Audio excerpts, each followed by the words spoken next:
Hello everyone and good morning. Myself Deepak Kumar from systematic biology Bhagalpur. आपका welcome है हमारे YouTube channel में. जैसा कि हम आप लोगों से कहे थे कि एक नए टॉपिक के साथ हम आपसे मिलेंगे और आज का टॉपिक है हमारा कैंसर. कैंसर जो है एक जानलेवा बीमारी है.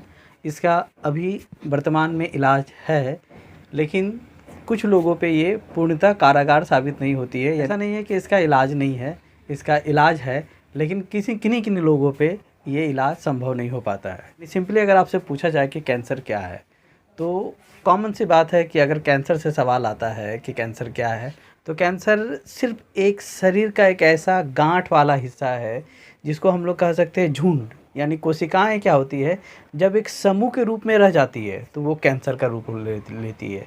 और ये कैंसर का रूप जो है ये खतरनाक साबित तब होता है जब ये जो झुंड है ये धीरे धीरे अपना आकार बढ़ाते रहता है और इसके आकार के कारण दूसरे बगल की कोशिकाएं डिस्टर्ब हो जाती है, जिसके कारण वह कोशिकाएं प्रॉपर फंक्शन नहीं कर पाती है. तो परिभाषा देखते हैं कैंसर के बारे में.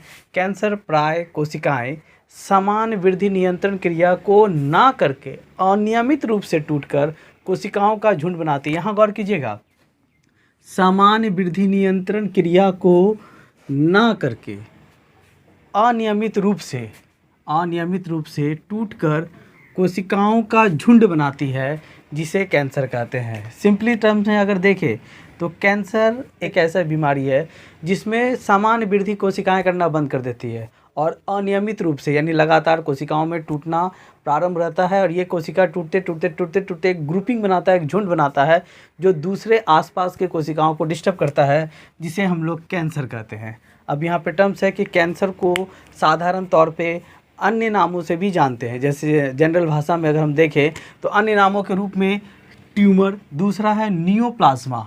यानी कभी भी सवाल पूछा जाए कि कैंसर को किन किन नामों से जानते हैं, तो ऑप्शन में आप देखना है ट्यूमर रहेगा या नियोप्लाज्मा रहेगा. एक ऐसा है. दूसरा ऑब्जेक्टिव के लिए आता है कि कैंसर किसके द्वारा फैलता है, तो ऑब्जेक्टिव में हमेशा टिक लगाएंगे कि कैंसर मिक्सो वायरस के द्वारा फैलता है. और थर्ड पॉइंट्स, कैंसर के अध्ययन को क्या कहेंगे, तो कैंसर के अध्ययन को ऑन्कोलॉजी कहते हैं. यहाँ 3 टर्म्स याद रखिएगा ऑब्जेक्टिव के लिए. पहला, कैंसर को दूसरे शब्दों में क्या कहेंगे, तो कैंसर को दूसरे शब्दों में ट्यूमर कहेंगे. दूसरा, कैंसर किसके द्वारा फैलता है, तो कैंसर मिक्सो वायरस के द्वारा फैलता है. तीसरा, कैंसर के अध्ययन को क्या कहेंगे, तो कैंसर के अध्ययन को प्रकार. यानी कैंसर मुख्य रूप से 2 तरह के होते हैं. एक का नाम है वेनाइन ट्यूमर और दूसरे का नाम है मैलिग्नेंट ट्यूमर. वेनाइन ट्यूमर और मैलिग्नेंट ट्यूमर में जो देखते हैं हम लोग, कुछ खास बात ये है कि वेनाइन ट्यूमर असल में कैंसर का रूप है, लेकिन वो कैंसर की तरह कार्य नहीं करता है. यानी किसी व्यक्ति को अगर वेनाइन ट्यूमर हो जाता है तो उससे उसका इलाज आसानी से हो सकता है, लेकिन अगर मैलिग्नेंट ट्यूमर हो तो उसके लिए खतरनाक साबित होता है. तो आइए हम देखते हैं कि किस तरह वेनाइन ट्यूमर और मैलिग्नेंट ट्यूमर में अंतर है. तो वेनाइन ट्यूमर का खास बात क्या है कि ये वास्तविक स्थान पर केंद्रित रहेगा. यानी जब ये ट्यूमर इफेक्ट करेगा किसी बॉडी पार्ट्स पे, तो बॉडी पार्ट्स में किसी खास ऑर्गन पे ही गांठ टाइप का संरचना बन जाएगा. और ये गांठ टाइप का संरचना एक ही जगह पे केंद्रित रहेगा, जो मस्सा के रूप में रह सकता है, यानी हार्ड लेयर के रूप में रह सकता है कोशिका का, जो कि नुकसान नहीं करता है उतना. लेकिन अगर हम मैलिग्नेंट ट्यूमर को देखेंगे तो ये मस्सा की तरह तो होगा ही, लेकिन धीरे धीरे अपने आकार में वृद्धि करते रहेगा. और ये ट्यूमर ज़्यादातर खतरनाक होते हैं वेनाइन ट्यूमर से. पहला पॉइंट. दूसरा हो गया कि ये अनियमित रूप से कोशिकाओं में वृद्धि नहीं करते हैं, और ये है अनियमित रूप से सक्रिय रहेंगे, यानी एक्टिव रहेंगे, अपने कोशिकाओं में वृद्धि करते रहेंगे. और जैसे जैसे कोशिकाओं में ये मैलिग्नेंट ट्यूमर का प्रभाव पड़ते रहता है, अंग यानी कि डिफरेंट ऑर्गन को ये इफ़ेक्ट करता है, और ये डिफरेंट ऑर्गन्स कहीं ना कहीं शरीर के बॉडी पार्ट्स को नुकसान करता है. तो यहाँ वेनाइन ट्यूमर के रूप में उदाहरण के रूप में देखते हैं तो एक मस्सा है, और मैलिग्नेंट ट्यूमर के रूप में देखेंगे तो कार्सिनोमा है, जो कि ज़्यादातर लोगों में अगर कैंसर के रोगियों को अगर देखा जाए तो 85% रोगी जो है वो कार्सिनोमा से इफेक्टिव है. पॉइंट है हमारा कैंसर के कारण, यानी काउजल ऑफ कैंसर, यानी किस किस कारण से कैंसर हो सकता है. मनुष्य को अपनी सावधानी रखना चाहिए कि किस प्रकार अपने आप भी कैंसर से बचाव कर सकते हैं. तो पहला हो गया भौतिक, रासायनिक और जैविक, यानी फिजिकली, केमिकली और बायोलॉजिकल. ये तीनों इफ़ेक्ट जो है कभी ना कभी कैंसर के लिए रिस्पॉन्सिबल होते हैं. अब यहाँ देखना है कि कौन कौन सा किरण जो कि कैंसर को काउज करता है. तो इसमें सबसे मुख्य रूप से है एक्स किरण बोल सकते हैं या एक्स रे बोल सकते हैं. गामा किरण बोल सकते हैं या गामा रेज बोल सकते हैं, और अल्ट्रावायलेट रेज यानी अल्ट्रावायलेट किरण। अल्ट्रावायलेट रेज किरण को हम लोग पराबैंगनी किरण भी कहते हैं।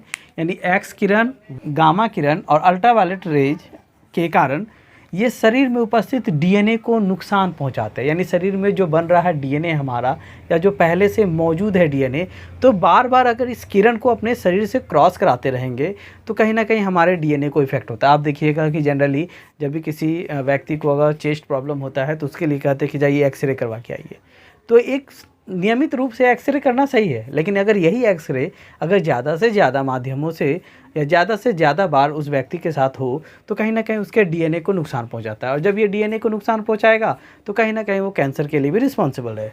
नेक्स्ट होता है कि तंबाकू के धुएँ से भी, ये कॉमन सा पॉइंट है, तंबाकू के धुएँ से भी अगर आप देखिएगा कि जो व्यक्ति तंबाकू का सेवन करता है या फिर उसके आसपास रहने वाले लोग भी कभी कभी क्या होते हैं, उस तंबाकू से प्रभावित होते हैं, और जब तंबाकू से प्रभावित होंगे तो उसका सीधा असर हमारे फेफड़े यानी लंग्स से है, और जैसे ही तंबाकू का धुआं हमारे फेफड़े में आएगा तो कहीं ना कहीं ये फेफड़े में कैंसर लाने के लिए जिम्मेदार होते हैं। तो जब भी कभी अगर कोई तंबाकू अगर पी रहा है तो उसे आप मना कीजिए, क्योंकि पीने वाले को तो नुकसान है ही, साथ साथ उसके पास रहने वाले व्यक्ति को भी नुकसान।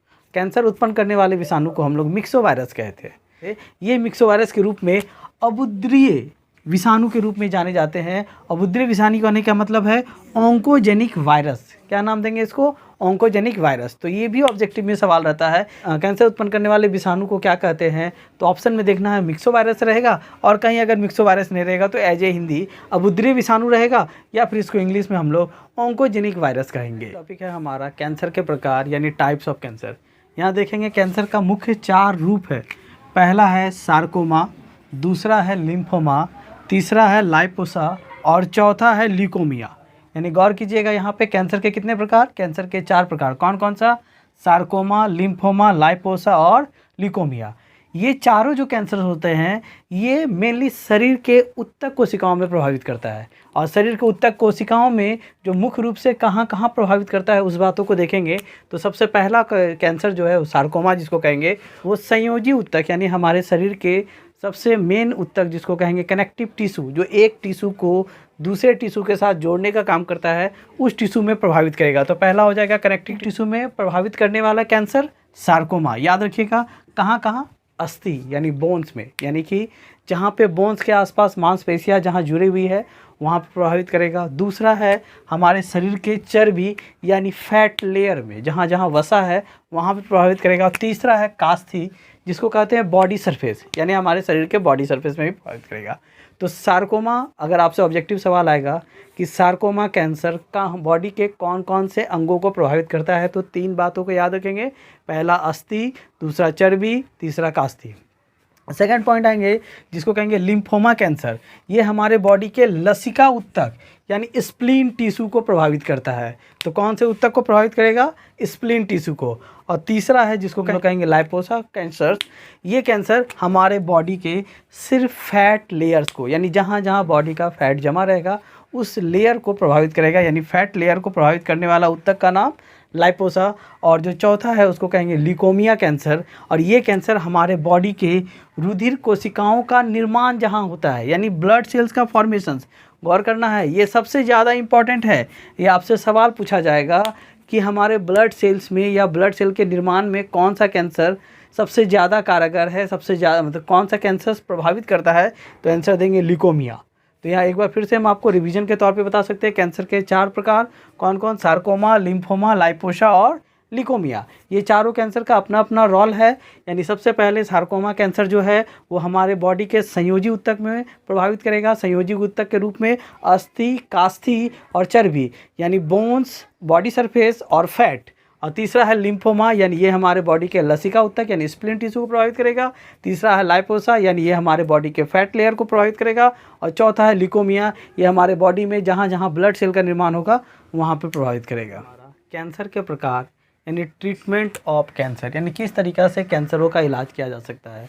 यहाँ कॉमन सा पॉइंट है, यानी 4 तरीक़ाएँ हैं जो कि कैंसर के इलाज के लिए रिस्पॉन्सिबल है।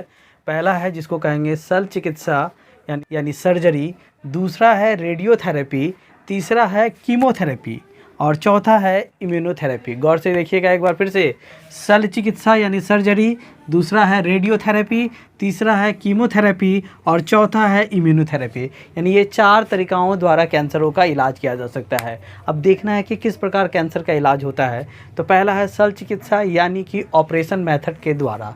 अब जानिए कि कैसे ऑपरेशन मेथड के द्वारा शल्य चिकित्सा का इलाज होता है। कि बॉडी पार्ट्स में यहाँ पे कैंसर हो जाता है, तो कैंसर अगर हो गया तो ये धीरे धीरे कोशिका यहाँ का हार्ड यानी गिट्ठा यानी गांठ बनना चालू हो जाता है और ये धीरे धीरे गांठ का रूप जो है ये बढ़ते चला जाएगा, बढ़ते चला जाएगा। बढ़ने के कारण यहाँ के आसपास के कोशिकाओं को डिस्टर्ब करता है। तो क्या करते हैं कि इसके बॉडी पार्ट्स को, इस एरिया के पार्ट्स को काट कर हटा लिया जाता है और जैसे ही हटा लिया जाएगा इसमें ऑपरेशंस के बाद रेडिएशन दिया जाता है, जिसके कारण क्या होता है, इसके आसपास अगर कैंसर का कुछ भी विषाणु अगर मौजूद है तो वो डेड हो जाएगा, जिसके फलस्वरूप ये कैंसर आगे नहीं बढ़ेगा। यहाँ हो गया पहला।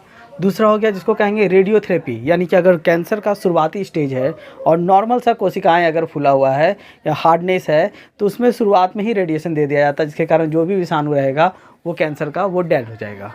तीसरा टर्म से जिसको कहेंगे कीमोथेरेपी, अगर कैंसर का लक्षण दिखाई देना चालू हो गया तो उस समय मेडिसिन का उपयोग किया जा सकता है, यानी मेडिसिन दे के भी अगर जिस एरिया में कैंसर का रूप फैल रहा है उस एरिया में कैंसर के स्वरूप को ख़त्म किया जा सकता है। और चौथा है जिसको कहेंगे इम्यूनोथेरेपी, यानी जिस व्यक्ति को अगर कैंसर हो जाता है उसके साथ पॉजिटिव बिहेव करना है, ये नहीं कि उसको डराना है, उसको यानी अपने तरीके से सहानुभूति देना है, उसके साथ रहना है, क्योंकि ये छुआछूत या संक्रमित बीमारी है नहीं। तो ये क्या होता है, उसके साथ मिल के रहने से, उसे सहानुभूति देने से उसके अंदर एक इम्यूनिटी सिस्टम डेवलप करेगा, जिसके फलस्वरूप जो भी दवा वगैरह है वो उसको कारगर साबित होगा। तो ये था टॉपिक हमारा कैंसर। आज के लिए इतना ही। नेक्स्ट टॉपिक में हम लोग कुछ नए लेके आएंगे आपके बीच में। धन्यवाद।